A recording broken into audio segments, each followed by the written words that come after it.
আল্লাহ রাব্বুল আলামিন আমাদেরকে দুটো জিনিস দিয়ে ধন্য করেছেন। তার একটি হচ্ছে কিতাবুল্লাহ, আল্লাহর কিতাব, আর দ্বিতীয়টি হচ্ছে নবিউল্লাহ, আল্লাহর রাসূল, আল্লাহর নবী। এই দুইটি দিয়ে আল্লাহ আমাদেরকে ধন্য করেছেন। শুকরিয়া করুন আলহামদুলিল্লাহ। আল কোরআন আজ থেকে 1500 বছর পূর্বে অবতীর্ণ হয়েছে। যেমন ছিল তেমনই আছে, আছে না নাই? আগামী দিনে থাকবে না ইনশাআল্লাহ। কারো বাবার ক্ষমতা আছে কোরআনের একটি জের জবর পরিবর্তন করতে পারে? একটা আয়াত উঠিয়ে দিতে পারে? কেন পারবে না? কোরআন নাজিল করেছেন যিনি, পাহারা দেওয়ার দায়িত্ব নিয়েছেন তিনি। আল্লাহ রাব্বুল আলামিন এই কোরআন হচ্ছে কাগজে ছাপা একটি কিতাব, যা আমাদের সামনে আছে, আমাদের কাছে আছে। কিন্তু মহান আল্লাহ পাক বলছেন আরো একটি কোরআন আছে। এটি হচ্ছে থিওরিক্যাল কোরআন, আরো একটি আছে প্র্যাকটিক্যাল কোরআন। আম্মা জান আয়েশা রাদিয়াল্লাহু তাআলা আনহা উনি বর্ণনা করছেন যে নবীর ওফাতের পরে সাহাবায়ে কেরাম এসে জিজ্ঞেস করেছিলেন, আম্মা জান, আমার রাসূলের চরিত্র কেমন ছিল? আপনি তো কাছে থেকে রাসূলকে দেখেছেন, দিনের আলোতেও দেখেছেন, রাতের আধারেও দেখেছেন। রাসূল কেমন ছিলেন? ওনার চরিত্র কেমন ছিল? আম্মা জান জিজ্ঞেস করেছিলেন, আফালা তাকরাউনাল কোরআন, তোমরা কোরআন পড়ো না? তো পড়ি, বালা বালা, আমরা কোরআন পড়ি। আম্মা জান বললেন, খুলুকুহু আল কোরআন, রাসূলের চরিত্র হচ্ছে গোটা কোরআন। বলেন সুবহানাল্লাহ। এটি হচ্ছে থিওরিক্যাল কোরআন, আর রাসূল ছিলেন প্র্যাকটিক্যাল কোরআন। আল্লাহু আকবার। আল্লাহ রাব্বুল আলামিন বলেন, হুয়াল্লাযী আরসালা রাসূলাহু বিল হুদা ওয়া দীনিল হাক্কি লিইয়ুযহিরাহু আলাদ-দীনি কুল্লিহি ওয়া কাফা বিল্লাহি শাহীদা। আল্লাহ পাক বলছেন, আমি রাসূল প্রেরণ করেছি দুটো জিনিস দিয়ে। একটি হচ্ছে হুদা, হুদা আল কোরআন, আর ওয়াদিনিল হক, সত্য দিন, তার নাম ইসলাম। সুবহানাল্লাহ বলেন। রাসূলের দুই হাতে দুইটি জিনিস, এক হাতে কোরআন আর আরেক হাতে দিন ইসলাম। আল্লাহ পাক বলছেন লিইয়ুযহিরাহু আলাদ-দীনি কুল্লিহি, আদিয়ানি বাতিলের উপরে ইসলামকে চূড়ান্ত রূপ দেওয়ার জন্য রাসূল পাঠিয়েছি। ওয়া কাফা বিল্লাহি শাহীদা, আর সাক্ষ্য হিসাবে আল্লাহই যথেষ্ট। সুবহানাল্লাহ বলেন। অন্য আয়াতে আল্লাহ বলছেন, ওয়ালাউ কারিহাল মুশরিকুন, যদিও মুশরিকরা মন খারাপ করবে, তারপরেও আল্লাহ বলছেন কোনো যাই আসে না। মুহাম্মদ বিন আব্দুল্লাহ, আব্দুল্লাহর ছেলে মুহাম্মদ, উনি জন্ম হয়েছেন, আবু লাহাব খুশি হয়েছে, ঠিক না বেটি? আবু লাহাব খুব খুশি। শুআয়বিয়া গিয়ে বলছে, নেতা আপনার ভাতিজা হয়েছে। সে তো মনে হয় মানুষের ছেলে না, পূর্ণিমার চাঁদ মনে হচ্ছে। সুবহানাল্লাহ বলেন। শুআয়বিয়া আবু লাহাবের দাসী, উনি গিয়ে যখন খবর দিলেন যে আপনার ভাতিজা হয়েছে, ভ্রাতুষ্পুত্র, মানুষের ছেলে মনে হয় না, মনে হচ্ছে পূর্ণিমার চাঁদ। আবু লাহাব খুশি হয়ে বললেন, তুমি এই সুসংবাদ আমাকে শোনালে, আজকে আমি তোমাকে মুক্ত করে দিলাম। দাসত্বের জিন্দেগি থেকে তুমি মুক্ত, তুমি স্বাধীন। আল্লাহু আকবার। আমরা কোনো ভালো খবর শুনলে মিষ্টি বিতরণ করি, আবু লাহাব মিষ্টি বিতরণ করেনি, ও খুশি হয়ে দাস স্বাধীন করে দিয়েছে। কত খুশি চিন্তা করেন। এই আবু লাহাব নবীর জন্মে খুশি হলো। সর্বপ্রথম আবু লাহাবের কানে খবর গেল, খুশি হয়ে দাস মুক্ত করলো। এই আবু লাহাব, নবীকে এত ভালোবাসলো যে নবীর 2 মেয়েকে বৌমা বানালো, বৌমা। ওনার 2 ছেলে উতবা এবং উতাইবা, 2 ছেলের সাথে নবীর 2 কন্যা কুলসুম এবং রোকাইয়া, 2 জনের সাথে বিয়ে দিল। বলে এরকম ভালো ছেলে হাতছাড়া করতে চায় না, তার ঘর আমার ঘর হোক, তার ঘরের আদর্শ কন্যাগুলো আমার ঘরে আসুক। নবীর 2 কন্যাকে নিয়ে গেল বৌমা বানায়া, এত খুশি। আল্লাহ রসুল সাল্লাল্লাহু আলাইহি ওয়াসাল্লামের জন্ম থেকে 40 বছর পর্যন্ত উনি তো নিজেও জানতেন না যে আমি নবী হব। উনি কি জানতেন? জানতেন না। উনি যদি জানতেন আমি নবী হব, তাহলে উনি হিলফুল ফুজুল বানাতেন না। উনি যদি জানতেন যে আমি নবী হব, তাহলে উনি হেরা গুহায় ধ্যান করতেন না, ঠিক কিনা? কিন্তু আল্লাহ ওনার অন্তরে একটা ফিলিংস আগে থেকে দিয়েছিলেন। কারণ আল্লাহ পাক যাদেরকে নির্বাচন করেন ওদেরকে কোনো গোবর থেকে তুলে নিয়ে আসেন না, সম্ভ্রান্ত মর্যাদা সম্পন্ন পরিবার থেকে তাদেরকে তুলে নিয়ে আসেন, ঠিক না বেটি? আমার রাসূল ছিলেন তাই সম্ভ্রান্ত বংশের, সম্ভ্রান্ত পরিবারের সন্তান। আল্লাহু আকবার। তার চরিত্র এমন, সার্টিফিকেট আমার আল্লাহ দেওয়ার আগে কাফেরেরা দিয়েছে, বলেছে তুমি আল আমিন, তুমি হচ্ছে বিশ্বাসী, তুমি হচ্ছে সাদেক, তুমি সত্যবাদী, তুমি আমানতদার, তুমি হচ্ছে আমাদের জন্য মডেল। আল্লাহু আকবার। ওরাই বলেছে। রাসূল সাল্লাল্লাহু আলাইহি সাল্লাম উনি তখনও নবী হননি, মুহাম্মদ বিন আব্দুল্লাহ। আমানত রাখতো তার কাছে, বিচার মীমাংসা করে দেওয়ার জন্য কাউকে বিশ্বাস করতো না, বিশ্বাস করতো মুহাম্মদ বিন আব্দুল্লাহকে, কি ঠিক না? উনি যা করবেন জাস্টিস, সেটাই হবে ইনসাফ। কিন্তু পরক্ষণে সমাজের ওই ভালো মানুষটি উনি যখন 40 বছর বয়সে উপনীত হয়ে আল্লাহর কাছ থেকে তিনি যখন ওহী প্রাপ্ত হলেন, উনি যখন নবুয়াত প্রাপ্ত হলেন, রিসালাতের দায়িত্ব পেলেন, সমাজের যেই মানুষগুলি তাকে এতদিন ভালো বলেছিল, জন্মের খবর শুনে দাসী মুক্ত করেছিল, আজাদ করে দিয়েছিল, সে মানুষগুলির আচরণ কেমন শুরু হয়ে গেল একটু খেয়াল করুন।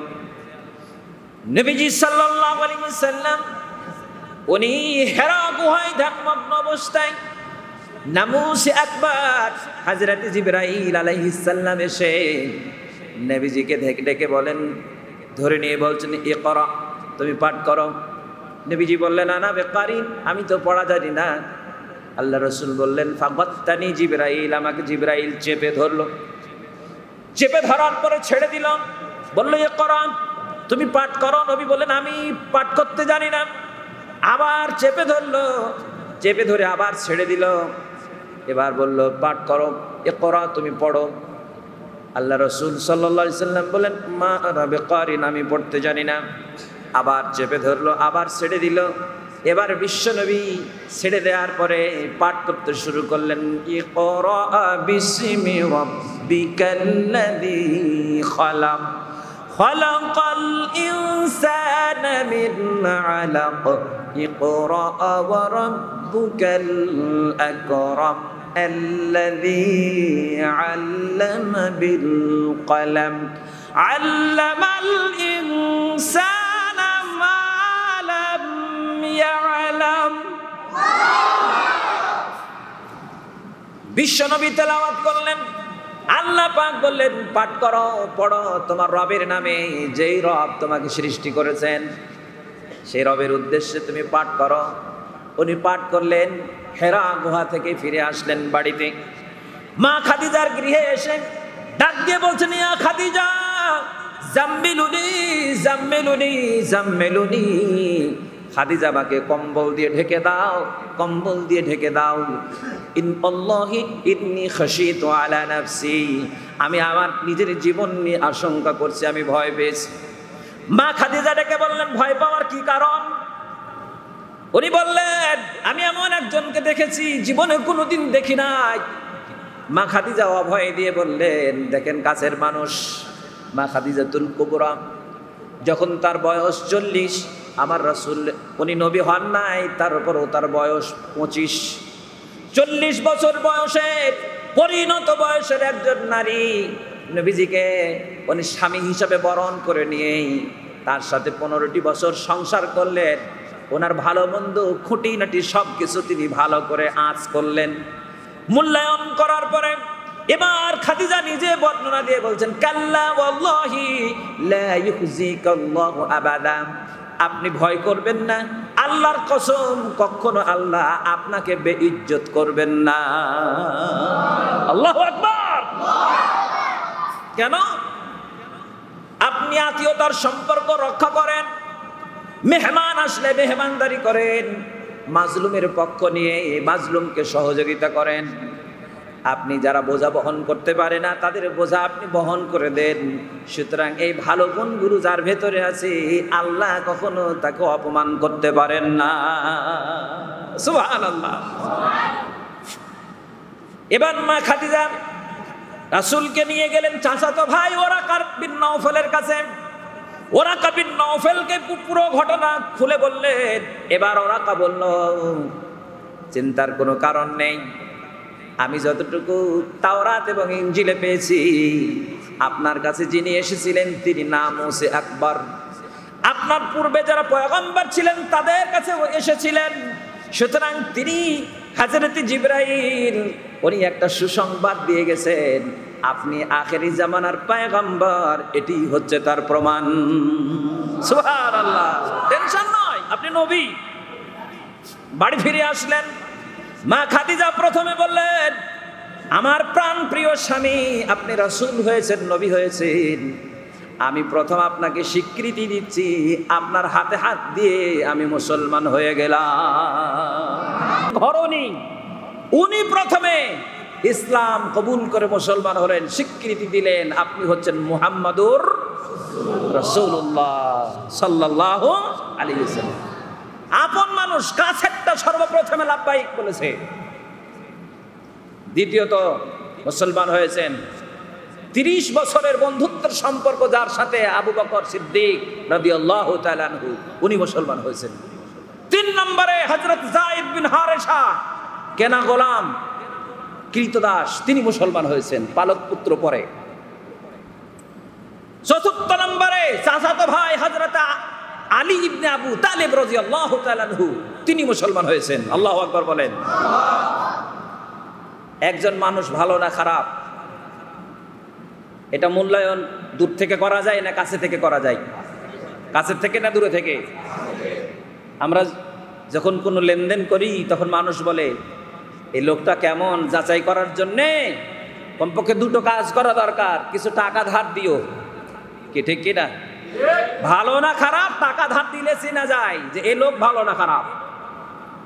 লোকটা ভালো না খারাপ তার পাশাপাশি বাড়ি হইলে বোঝা যায় যে লোকটা ভালো না খারাপ। কি ঠিক কিনা? বিশ্বনবীর কাছের মানুষ ভালো ছিল না খারাপ ছিল মা খাদিজার থেকে আর কেউ ভালো জানে? নবীর চরিত্র ভালো না খারাপ হযরতে আবু বকর সিদ্দিকের থেকে কেউ ভালো জানে? নবীর চরিত্র ভালো না খারাপ কেনা গোলাম হযরত যায়েদের থেকে আর কেউ ভালো জানে? নবীর চরিত্র ভালো না খারাপ হযরতে আলী রাদিয়াল্লাহু তাআলা আনহু, তার থেকে কি আর কেউ ভালো জানে? কাছের মানুষগুলি প্রথমে এসে বায়াত হয়েছে, এরপরে দূর থেকে এসে ওই সমস্ত গরিব মানুষগুলো তারা কাছে এসে ইসলাম কবুল করেছে। ঠিক না বেটে? হযরত আনাস বর্ণনা করছেন যে খাদিমতুন নবী সাল্লাল্লাহু আলাইহি ওয়াসাল্লাম 10 সিনিন, আমি রাসূল সাল্লাল্লাহু আলাইহি ওয়াসাল্লামের খেদমতে 10 বছর ছিলাম। কয় বছর? 10 বছর খেদমত করেছি, খাদেম হিসাবে ছিলাম। আর আমার বয়স যখন 10 তখন আমি রাসূলের বাড়িতে খাদেম হিসাবে এসেছি। আমার বয়স যখন 10 তখন এসেছি। 10 বছর আমি খাদেমগিরি করেছি। একটি দিনের জন্য রাসূল আমাকে বলেন নাই এই কাজটি কেন করেছো আর এই কাজটি কেন করো নাই, একদিনের জন্য আমাকে ধমক দেন নাই। আল্লাহু আকবার। চিন্তা করেন রাসূল কেমন ছিলেন, তার কাছের মানুষগুলো এখন প্রমাণ দিচ্ছে। এই জন্য আল্লাহ রাব্বুল আলামিন বলেন, ইন্নাকা লাআলা খুলুকিন আযীম। ও আমার বন্ধু, আমার হাবিব, তোমার চরিত্রের সার্টিফিকেট কোন মেম্বার, চেয়ারম্যান, আলেমদের পক্ষ থেকে নেওয়া লাগবে না। তোমার চারিত্রিক সার্টিফিকেটটা আমি আল্লাহ নিজে দিচ্ছি। তুমিও হচ্ছ মহান চরিত্রের অধিকারী। আল্লাহু আকবার। তুমি মহান চরিত্রের অধিকারী, আমি ঘোষণা দিলাম। ভাইরা আমার, বিশ্বনবী সাল্লাল্লাহু আলাইহি সাল্লাম 3 বছর কোরআনের দাওয়াত দিলেন মক্কা আল মুকাররমায়, গোপনে গোপনে। এবার দেখেন প্রকাশ্যে আসার জন্য আল্লাহ নির্দেশ দিচ্ছেন, ওয়া আনদির আশীরাতাকাল আকরাবিন। আল্লাহু আকবার। আল্লাহ পাক বলছেন, ওয়া আনদির আশীরাতাকাল আকরাবিন। রাসূল গোপনে না, আপনার নিকটাত্মীয় যারা, এদেরকে সতর্ক করুন। ফাসদা বিমা তুমার ওয়া আ'রিদ আনিল মুশরিকিন।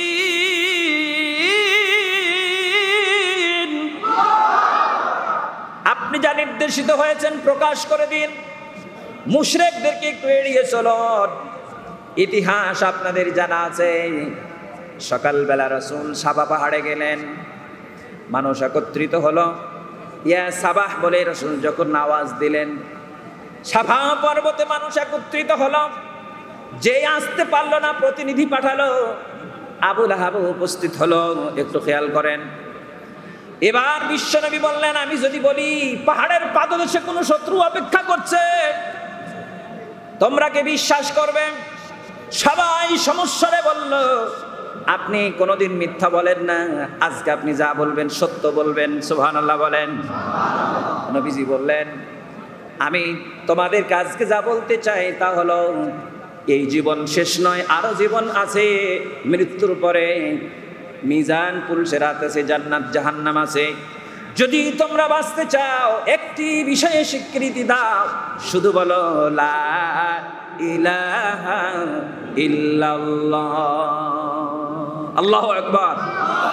এতটুকু বলো, লা ইলাহা, আর কিছু বলা লাগবে না, আমাকে যোগ করা লাগবে না। শুধু বলো আল্লাহ ছাড়া কোনো ইলাহ, কোন মাহবুব, কোন আইনদাতা নাই, কোন বিধানদাতা নাই, জীবনদাতা নাই, মৃত্যুদাতা নাই, আল্লাহ ছাড়া কেউ নাই। শুধু এতটুকু বলো। এবার আবু লাহাব রেগে উঠে গিয়ে বলল, তাব্বান লাকা ইয়া মুহাম্মদ, মুহাম্মদ তুমি ধ্বংস হও। আলে হাদা জামাতানা, এই জন্য কি তুমি আমাদেরকে ডেকেছো? তাব্বান লাক, তুমি ধ্বংস হও। পাথর তুলে আবু লাহাব রাসূলের দিকে নিক্ষেপ করলাম। যেই আবু লাহাব নবীর জন্মের খবর শুনে দাসীকে মুক্ত করলাম, ওই আবু লাহাব আজকে নবীর নবুয়াতের স্বীকৃতি পেয়ে আবু লাহাব আজকে পাথর মারলো। ঠিক না বেটে? ও আমার ভাইরা, এই জন্য নবীকে মৌখিক ভালোবাসা লোকের সংখ্যা জমিনে কম নয়। শুধু মৌখিক ভালোবাসা দিলে হবে না, নবীর রেখে যাওয়া আদর্শকে মেনে নিয়ে নবীর আদর্শকে বাস্তবায়ন করার জন্য নবীর সাহাবায়ে কেরাম যেই ধরনের ত্যাগ এবং তিতিক্ষার পরিচয় রেখেছে, উম্মাহ যদি নবীর উম্মত হিসাবে দাবি করতে চায়, তাদেরকে একই ভূমিকা পালন করা লাগবে। বলুন ঠিক না বেটে?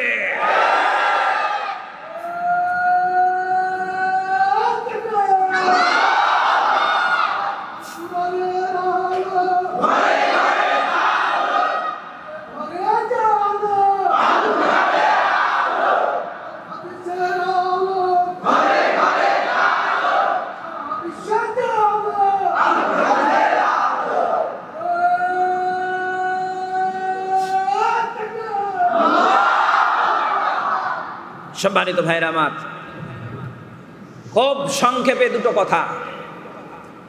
আল্লাহ রসুল নবী হওয়ার পরে মক্কায় ছিলেন 13 বছর। কয় বছর? যুবকেরা কথা বলো, কয় বছর? 13 বছর মক্কায়। এই 13 বছরের মধ্যে এই আল কোরআনের 114টি সূরার মধ্যে 92টি সূরা নাজিল হয়েছে। কতটি সূরা? 92 সূরা নাজিল হয়েছে মক্কা আল মুকাররমায় রাসূলের 13 বছরের জিন্দেগিতে। সুবহানাল্লাহ। এই শুরু হলো আবু লাহাব আবু জেহেলদের পাথর মারা, বাধা দেওয়া, সাহাবায়ে কেরামের উপরে জুলুম নির্যাতন করার এই কর্মসূচি শুরু হয়ে গেল। একটি দিন একটি রাতের জন্য বিশ্বনবী এবং সাহাবায়ে কেরামদেরকে আরামে থাকতে দেয় নাই, ঠিক কি না? তারপরেও মক্কায় এই 13 বছরে 92টি সূরা নাজিল হয়েছে। বিশ্বনবী কোরআনের তেলাওয়াত, কোরআনের আহ্বান, কোরআনের দাওয়াত 1 মিনিটের জন্য বন্ধ করেন নাই, ঠিক কি না? এরই নাম ইসলাম। যত বাধা আসে ইসলামের রং তত প্রখর হয়, ঠিক কিনা? যত বাধা, যত বিপত্তি, যত বিড়ম্বনা যত বেশি তৈরি হয়, ইসলাম তত সম্প্রসারিত হয়, তত সুসংগঠিত হয়, তত সংঘবদ্ধ হয়। যদি প্রমাণ নিতে চান, আমি বারে বারে এক কথা বলি, এক সময় নাস্তিক মুরতাদরা আমার দেশের বুদ্ধিজীবী, শিক্ষিত বুদ্ধিজীবীরা, এই কুলাঙ্গারগুলি এক সময় তাদের টার্গেট ছিল এদেশের যুব সমাজকে বিভিন্ন নামে উপনামে, আমরা কখনো জঙ্গি, কখনো টেরর, কখনো মৌলবাদ আখ্যা দিয়ে এই যুবকগুলোকে মসজিদ থেকে আমরা ফিরাবো, কোরআন থেকে ফিরাবো, তাফসীর থেকে ফিরাবো, ইসলাম থেকে ফিরাবো। তাদের হাতে তুলে দিব গাঁজা, ফেন্সিডিল, হিরোইন, ইয়াবা, এগুলো দিয়ে অশ্লীল ল্যাংটা ছবি দিয়ে যুবক যুবতীদের চরিত্র নষ্ট করে এগুলোকে ইসলাম থেকে ফিরাবো। এটি ছিল তাদের টার্গেট। কথা কোন ঠিক কিনা? এই মিশন নিয়ে তারা ময়দানে এসেছিল, কিন্তু অল্প দিনের ব্যবধানে তাদের সেই আশাই গুড়ে বালি দুরাশায় পরিণত হয়েছে। সাময়িক একটা সময় যুবকরা চিন্তা করলো, মহা কিছু আশীর্বাদ হিসাবে পেয়ে গেলাম। যখন প্রত্যেকটা মসজিদ থেকে ইমাম, খতিব এবং ওলামায়ে কেরাম, প্রত্যেকটা মাহফিল থেকে ওলামায়ে কেরাম যখন এটার সুবিধা এবং অসুবিধাগুলো বলে দিল, যুবকরা যখন বুঝতে শিখলো যে আমাদেরকে ধ্বংস করে দেওয়ার পায়তারা চলছে, এই যুবকরা তখন ওই পথ ছেড়ে দিয়ে এসে এরাই এখন কোরআনের পাহারাদার। কথা বলুন ঠিক কিনা? বাংলার জমি যত বড় বড় তাফসীরের আয়োজন হচ্ছে, আয়োজক হলো এই সমাজের উঠতি বয়সী তরুণ যুবকেরা। মাথা ঘুরে গেল বুদ্ধিজীবীদের, এরা কোরআনের কাছে যায় কেন? এই জন্য কোরআন থেকে ফিরানোর জন্য মাহফিলগুলো এখন বন্ধ করে দেওয়ার পায়তারা চলছে। কথা কোন ঠিক কিনা? কিন্তু ওয়ামাকারু ওয়ামাকার আল্লাহ, এরা যত মক্কর করে আল্লাহ তত কৌশল করেন। কথা কোন ঠিক কিনা? একটা পথ বন্ধ করে আরো পথ ওপেন হয়ে যায়, এই দিক বন্ধ করে এই দিক খুলে যায়। কারণ কোরআনের দাওয়াত, কোরআনের আহ্বান এমন একটি আহ্বান, যে আহ্বান থেকে আবু জেহেল বাধা দেওয়ার পর হযরত বেলালকে ফিরাতে পারে নাই, আবু লাহাব বাধা দেওয়ার পর হযরতে খুবাইব খাব্বাবকে ফিরাতে পারে নাই, হযরতে শুআইব রুমিকে ফিরাতে পারে নাই। ঠিক তেমনি ভাবে আজও ফেরাউনের উত্তরসূরি, আবু জেহেলের উত্তরসূরিরা চেষ্টা করছে, এরাও ব্যর্থ হবে, পারবে না, পারবে না, পারবে না ইনশাআল্লাহ।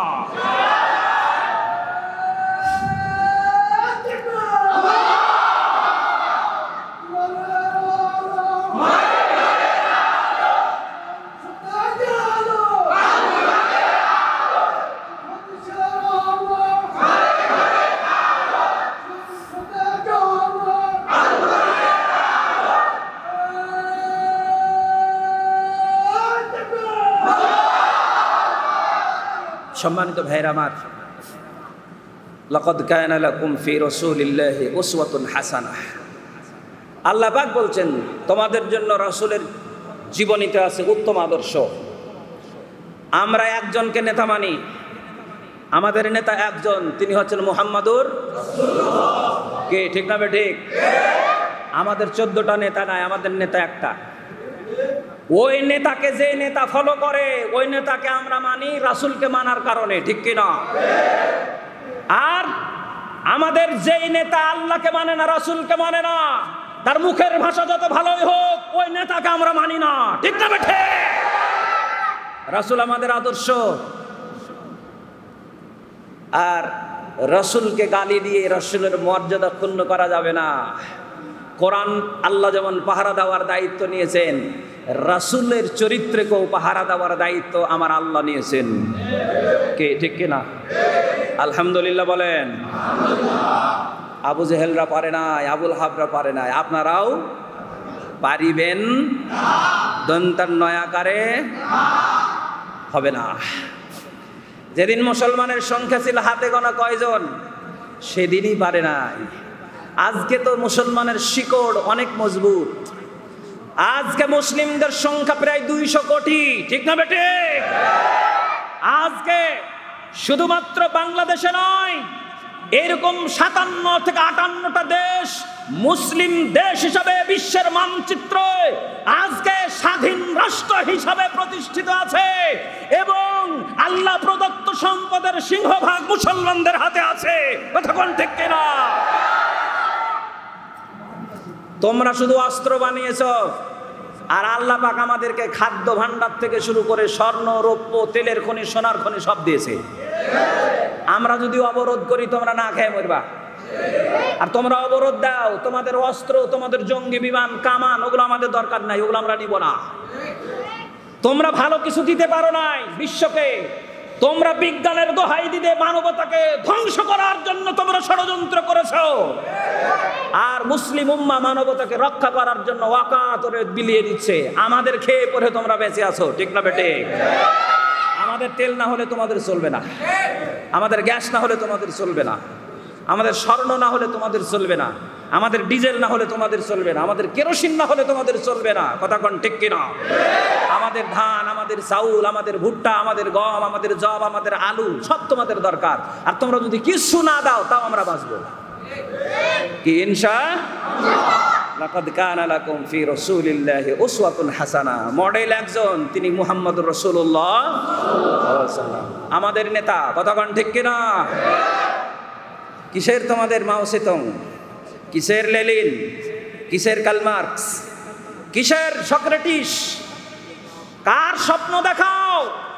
গোটা বিশ্ব আজকে বুঝতে শিখেছে তোমাদের কথা এবং কাজের সাথে কোনো মিল নাই। তোমাদের কিতাবগুলো, যেগুলোকে ধর্মীয় কিতাব মনে করো, সেগুলো বিকৃত করে ফেলেছো, পাদ্রীর কথা দিয়ে ভরা। কথা কোন ঠিক কিনা? অবিকৃত অবস্থায় কোরআন আছে। চরিত্রবান হিসাবে একজন আছেন, তোমাদেরই ঐতিহাসিক লিখে দিয়ে গেছে, মাইকেল এইচ হার্ট। দি 100 গ্রন্থ লিখেছে। লিখেছে না লেখে নাই? শুরুতেই যার নাম দ্য প্রফেট মুহাম্মদ সাল্লাল্লাহু আলাইহি ওয়াসাল্লাম। তোমাদের তোমাদের তোমাদের যাকে খোদা বানায়ছো, খোদার বেটা বানায়ছো, নাউজুবিল্লাহ বলেন। আমরা ঈসা নবীর নাম শুনলে আলাইহিস সালাম বলি।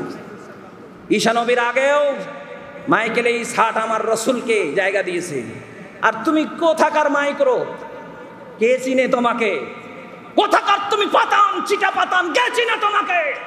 তুমি আমার রাসূলের সঙ্গে ব্যঙ্গ প্রদর্শন করে নিজের জীবনকে ধ্বংস ডেকে এনেছো। ঠিক না বেঠে? ওয়েট অ্যান্ড সি, অপেক্ষা করতে হবে, বেশি দিন না। জুলুম নির্যাতন করে আবু জেহেলরা মনে করেছিল আমাদের বিজয় হবে। সময় বেশি লাগেনি, 13 বছর। কয় বছর? গর্ত খুঁড়ে রেখেছিল যাতে পড়ে মারা যায়, খাদ্যে বিষ দিয়েছিল যাতে খেয়ে মারা যায়, জাদু টোনা পান মারিয়েছিল যাতে মারা যায়। ঠিক কি না? বাড়ির রাস্তায় কাঁটা দিয়ে রাখতো যাতে কষ্ট পায়। এরপরে এমন কোনো কাজ নাই, নাড়ি ভুড়ি চাপাই দিয়েছে যাতে মারা যায়। পাথর মারার জন্য যুবক রেডি করে রেখেছে তায়েফে যাতে রক্তাক্ত হয়ে নিহত হয়। ঠিক না বেটি? আমার আল্লাহ রাব্বুল আলামিন তিনি বলছেন, হে রাসূল, মন খারাপ করেন না। ইয়া আইয়ুহার রাসূল বাল্লিগ মা উনজিলা ইলাইকা মির রাব্বিকা ওয়া ইন লাম তাফআল ফামা বাল্লাগতা রিসালাতাহু ওয়াল্লাহু ইয়াসিমুকা মিনান নাস। আল্লাহ পাক বলেন, হে রাসূল, তোমার কাছে আমি যে কিতাব নাজিল করেছি এটা তুমি মানুষের কাছে পৌঁছে দাও, এটা তোমার ডিউটি। আর যদি তুমি কোরআনের আহ্বান না পৌঁছাও, রিসালাতের দায়িত্ব পালন হবে না। আরে কোরআন পৌঁছে দিতে গিয়ে কেউ যদি তোমাকে মারতে আসে, গালিগালাজ করে, খারাপ ব্যবহার করে, আল্লাহ বলছেন আল্লাহু ইয়াসিমুকা মিনান নাস, মানুষের অনিষ্ট থেকে তোমাকে রক্ষা করার দায়িত্ব আমি আল্লাহ নিলাম। মানুষের ক্ষতি থেকে, অনিষ্ট থেকে নিরাপত্তা দেওয়ার দায়িত্ব কে নিলেন? ওই আল্লাহ আছে না মারা গেছে? আছে। ভয় কিসের আপনার বলেন? আমাদের অভিভাবককে, অলিকে, মাওলাকে, মনিবকে, আমাদের রবকে, আমার আল্লাহ। আল্লাহু আকবার বলেন। নবীজিকে 13 বছর আল্লাহ মক্কায় রাখলেন। প্রায় 86 জন মুসলমান ইসলাম গ্রহণ করলো। নবী বললেন তোমরা মদিনায় চলে যাও। অর্ডার দেওয়ার সাথে সাথে মদিনায় গেলেন। সাহাবায়ে কেরাম ঘর বাড়ি ছেড়ে দিয়ে মুহাজির। বিশ্ব নবী তিনিও চলে গেলেন হযরত আবু বকর সিদ্দিককে সাথে নিয়ে। যখন মদিনার পথে রওনা হয়েছেন, মহান আল্লাহ রাব্বুল আলামিন এবার আয়াত নাজিল করলেন, উযিনা লিল্লাযীনা ইয়াকাতালুনা বিআন্নাহুম যুলিমু ওয়া ইন্নাল্লাহা আলা নাসরিহিম লাকাদির। মদিনায় যাওয়ার পথে এই আয়াতটি নাজিল হয়েছে। উদ্দেশ্য, আল্লাহ রাব্বুল আলামিন বলেন উযিনা, অনুমতি দেওয়া হলো, অনুমতি দিলাম, অনুমতি। মহান আল্লাহ বলছেন আমি নিজে অনুমতি দিলাম লড়াই করার জন্য। বিআন্নাহুম যুলিমু, কারণ তুমি মাজলুম, যার উপরে জুলুম করা হয়েছে তাদের অনুমতি দিলাম লড়তে। আল্লাহ পাক বলেন আল্লাযীনা উখরিজু মিন দিয়ারিহিম বিগাইরি হাক্কিন ইল্লা আন ইয়াকুলু রাব্বুনাল্লাহ।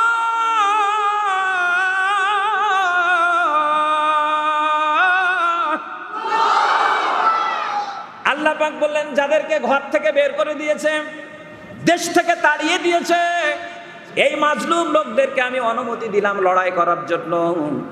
আল্লাহ বলছেন যেই লোকগুলি বলেছে আল্লাহ আমাদের রব, রব স্বীকৃতি দেওয়ার কারণে যাদেরকে ঘর থেকে বের করেছে, মক্কা থেকে তাড়িয়ে দিয়েছে, এই মাজলুমদেরকে আমি আজকে অনুমতি দিলাম লড়বে, লড়াইয়ের অনুমতি দিয়ে দিলাম। বিশ্বনবী আয়াত নাজিল হওয়ার পরে মদিনায় আসলেন। প্রথমে মদিনায় জায়গা জমিন কিনে মসজিদে নববী বানালেন। 1 বছর টাইম নিয়ে স্থির হলেন। 2য় বছরে এসে বদরের ডাক আসলো। আল্লাহ পাক বদরের ময়দানে যাওয়ার জন্য নির্দেশ জারি করে দিলেন, হাবিবগণ মক্কায় পিটুনি খেয়েছো, আর পিটুনি খাওয়ার সুযোগ নাই। তুমি তোমার যা সামর্থ্য আছে তাই নিয়ে ময়দানে আসো, আমি আল্লাহ রাব্বুল আলামিন তোমার সাথে আছি। 313 জন, মাত্র 313 জন নিয়ে স্টেট ঘোষণা করে দিলেন এটা ইসলামিক রাষ্ট্র। সুবহানাল্লাহ বলেন। মদিনায় মুসলমানের সংখ্যা তো এখনো বাড়ে নাই, তারপরে বলেন এটা ইসলামিক কান্ট্রি। মদিনা ইসলামিক রাষ্ট্র হয়ে গেল। প্রেসিডেন্ট মুহাম্মদ সাল্লাল্লাহু আলাইহি ওয়াসাল্লাম। এখন কিছু লোক আছে দেখবেন, এরা দিনের দাওয়াত নিয়ে ময়দানে আছে। দাওয়াত বলছে হুজুর আমরা দাওয়াতি কার্যক্রম চালাচ্ছি, আপনাদের উদ্দেশ্য কি? তো বলছে প্রত্যেকটা ঘরে ঘরে আমরা কালেমার দাওয়াত পৌঁছে দিব। এরপর বলছে সবাই যখন কালেমা গ্রহণ করবে তখন একটা ইসলামিক কান্ট্রি হয়ে যাবে। বলছে সবাই কালেমা পড়বে তারপরে এটা ইসলামিক কান্ট্রি হবে। আমি বললাম রাসূলের কান্ট্রি তো এরকম ছিল না। ওখানে ইহুদিও ছিল, খ্রিস্টানও ছিল, মুশরিকও ছিল, মুসলমানের সংখ্যা কয়েকজন ছিল। বিশ্বনবী বললেন আজকে থেকে ইয়াসরিব না, এটা হবে রাসূলের মদিনাতুন নবী, নবীর শহর। এর নাম থেকে আজকে থেকে মদিনা আল মুনাওয়ারা। সুবহানাল্লাহ বলেন। রাসূল তো সবাইকে আগে মুসলমান বানায় কান্ট্রি ঘোষণা দেয়নি, আগেই কান্ট্রি। সুবহানাল্লাহ কোন? রাসূল নিজে প্রেসিডেন্ট। আল্লাহু আকবার। বলছে হুজুর ওটা আলাদা ছিল, এখন আলাদা। তো বলছে এখন আলাদা কি? 90% মুসলমানের এই দেশে, এটি তো শুধু সংবিধানে মুসলিম রাষ্ট্র থাকবে না, এই দেশের তো সংবিধান হবে আল কোরআন। কথা কোন ঠিক কিনা? 90% মুসলমানের এই দেশে, এই দেশের সংবিধান কি হবে? কি হবে? জোরে বলুন। সংবিধান তাল কোরআন হওয়ার কথা। আমরা আওয়ামী লীগ করি, বিএনপি করি, জাতীয় পার্টি করি, জামাত ইসলাম করি, যাই করি না এখন আমরা তো মুসলমান, কতক্ষণ ঠিক কিনা? যারা মুসলমান দাবি করবে তাদের সংবিধানই তাল কোরআন। শুধুমাত্র মুশরিক, ইহুদি, খ্রিস্টান এবং মুনাফিকরা এটা মানতে পারে না, কতক্ষণ ঠিক কিনা? যারা মুসলমান দাবি করবে তাদের তো সংবিধান আল কোরআন, আর যারা মুসলিম দাবি করবে তাদের নেতা তো হচ্ছে মুহাম্মদুর রাসূলুল্লাহ সাল্লাল্লাহু আলাইহি ওয়াসাল্লাম। Hour leader the prophet Muhammad সাল্লাল্লাহু আলাইহি ওয়াসাল্লাম, উনি আমাদের লিডার। আল্লাহু আকবার বলেন। রাসূল মদিনায় গেলেন, মসজিদে নববী বানানোর পরে 1টি বছর আল্লাহ হুকুম দিলেন লড়তে হবে, বসে থাকলে চলবে না, ময়দানে যাও। রাসূল বললেন আল্লাহর অর্ডার। আবু জেহেল 1000 বাহিনী নিয়ে এসেছে, হুকুম এসে গেছে, যাওয়া লাগবে, সুবহানাল্লাহ কোন। আবু সুফিয়ান অস্ত্র কিনে নিয়ে মদিনা আক্রমণ করার ফেরেশতাদেরকে ডেকে বলছেন, ফেরেশতারা শোনো, আমার নবী এসেছে বদরে, আমি আল্লাহ তোমাদেরকে একটু মেসেজ দিতে চাই। ইযি ইউহি রাব্বুকা ইলাল মালাইকাতি আন্নী মাআকুম فثبتوا الذين آمنوا سألقي في قلوب الذين كفروا الرعب فاضربوا فوق الأعناق واضربوا منهم كل بنان। আল্লাহ পাক বলেন, ও ফেরেশতারা শোনো, ঈমানদারেরা বদরের ময়দানে এসেছেন, তোমরাও বদরের ময়দানে যাও। তোমাদের কাজ হলো ফাসাব্বিতুল্লাযিনা আমানু, ঈমানদারদেরকে তোমরা একটু সাহস দেবে, স্থির রাখবে বদরে। আমি আল্লাহ আন্নী মাআকুম, আমি আল্লাহ তোমাদের সাথে যাব। ফেরেশতাদের সাথে আল্লাহ পাক বলছেন আমিও তোমাদের সাথে বদরে যাব। সুবহানাল্লাহ বলেন। আন্নী মাআকুম, আমিও সঙ্গী হব। সাউলকি ফি কুলুবিল্লাযিনা কাফারুর রুবা, আমিও কাজ করব তোমাদের সাথে। আমার কাজ হলো যারা কাফের তাদের অন্তরে ভীতি তৈরি করে দেওয়া, এটি আমার ডিউটি। আল্লাহু আকবার। তোমরা সাহস দেবে আর আমি কাফেরদেরকে ভয় দেখাবো। আমার ভাইরা, কাফেরদেরকে ভয় দেখাবেন আল্লাহ, আর ঈমান ফেরেশতাদের বলছেন তোমরা সাহস যোগাও। বদরের ময়দানে 1000 ফেরেশতা নাজিল হলো, বিশ্বনবী সেই দিন বিজয়ী হলেন। ৭০ জন কাফের মুশরিক নিহত হলো, আবু জেহেল সুদ্ধা, কতক্ষণ ঠিক কিনা? বেশি না, 13 বছরের ব্যবধান। যারা উল্লাস করেছিল তাদের খেল খতম, শেষ। এরপর থেকে শুরু হলো বিজয়ের যুগ। উহুদ এসেছে, খন্দক এসেছে, এরপরে হুদায়বিয়া এসেছে, এরপরে হুনাইন এসেছে, ফাতিহে মাক্কা এসেছে। মাত্র কয়েক বছর বিশ্বনবী মদিনায় 10 বছর, 27টি যুদ্ধের সেনাপতি, ঠিক না বেটি? প্রধান সেনাপতি। ইসলামের চূড়ান্ত বিজয়। আল্লাহ বলেন, আল ইয়াউমা আকমালতু লাকুম দীনাকুম ওয়া আতমামতু আলাইকুম নি'মাতি ওয়া রাদিতু লাকুমুল ইসলাম দীনা। আমি আজকে তোমার দিনকে পূর্ণ করে দিলাম আর নিয়ামত পূর্ণতা দিলাম, ইসলামকে জীবন বিধান হিসেবে দিয়ে আমি আল্লাহ রাজি হয়ে গেলাম। সুবহানাল্লাহ কোন। ইদা জাআ নাসরুল্লাহি ওয়াল ফাতহ ورأيت الناس يدخلون في دين الله أفواجا। আল্লাহু আকবার। আল্লাহ পাক বলছেন, যখন আসবে আল্লাহর সাহায্য এবং বিজয়, তখন তুমি দেখবে দলে দলে মানুষগুলো ইসলামের পতাকা তলে আসছে। সুবহানাল্লাহ বলেন। দলে দলে, কাতারে কাতারে মানুষগুলো ইসলামের পতাকা তলে আসছে। যখন ইসলামের বিজয় এবং সাহায্য এসে যায়, তখন মানুষ আর ঘরে বসে থাকে না, তখন ইসলামে দাখিল হয়ে যায়। আল্লাহু আকবার বলেন। খুব বেশি দিন না, ইসলামের চূড়ান্ত বিজয়ের দিন আমরা সামনে দেখছি। পূর্ব গগনের সূর্য উদিত হওয়া যেমন সত্য, আগামী দিনে এই জমিনে ইসলাম কায়েম হবে, প্রতিষ্ঠিত হবে, গোটা পৃথিবী জুড়ে ইসলামের বিজয় হবে। এটি হচ্ছে তার থেকেও মহাসত্য। অস্থির হওয়ার কোনো কারণ নেই। কে কি বলল, কোন নেতা, কোন পাতি নেতা, কোন চিটা পাতান কি বলেছে, মন খারাপের কোনো কারণ নাই। দাওয়াত দিচ্ছি কোরআনের, দাওয়াত দিচ্ছি ইসলামের। আসো আল্লাহর দিকে, কোরআনের দিকে। আজকে সব ছেড়ে দাও, গাঁজা, হিরোইন, ফেন্সিডিল, বাবা, ইয়াবা সব ছেড়ে দাও। ওরা যা দিয়ে ধ্বংস করতে চাচ্ছে এগুলোকে লাঠি মেরে ফেলে দাও। আছো কোরআনের কাছে, ইসলামের কাছে। আমরা যদি কোরআনকে, ইসলামকে আঁকড়ে ধরতে পারি, আগামী দিনে ইসলামের বিজয় ঠেকানো যাবে ইনশাআল্লাহ। রাসূল বললেন, হযরত আনাসের হাদিস যা আমি তেলাওয়াত করেছি, যদি রাসূলকে ভালোবাসতে চাও তাহলে নিজের বাপের থেকে, সন্তানের থেকে, নিজের পরিবার থেকে, বন্ধু থেকে, স্ত্রী পরিজন থেকে, সব কিছুর থেকে রাসূলকে বেশি ভালোবাসা লাগবে। কতক্ষণ ঠিক এরা? আসুন আমরা ভালোবাসার নিদর্শন হিসাবে ইন কুনতুম তুহিব্বুনাল্লাহ ফাত্তাবিউনি ইউহিব্বুকুমুল্লাহ, রাসূলের ইত্তেবা করলে আল্লাহ ভালোবাসবেন। সুতরাং ইত্তেবা মানে কোরআন মেনে নেওয়া। কতক্ষণ ঠিক কিনা? ইত্তেবাই রাসূল মানে কি? কোরআনকে মেনে নেওয়া। ব্যক্তি জীবনে মানব, পারিবারিক জীবনে, সামাজিক জীবনে, অর্থনৈতিক জীবনে, রাষ্ট্রীয় জীবনে আমরা কোরআন মানতে রাজি আছি তো ভাই? ইনশাআল্লাহ সবাই রাজি আছি তো? একটু আল্লাহকে হাত তুলে দেখান, আমরা কোরআন মানতে রাজি আছি ইনশাআল্লাহ।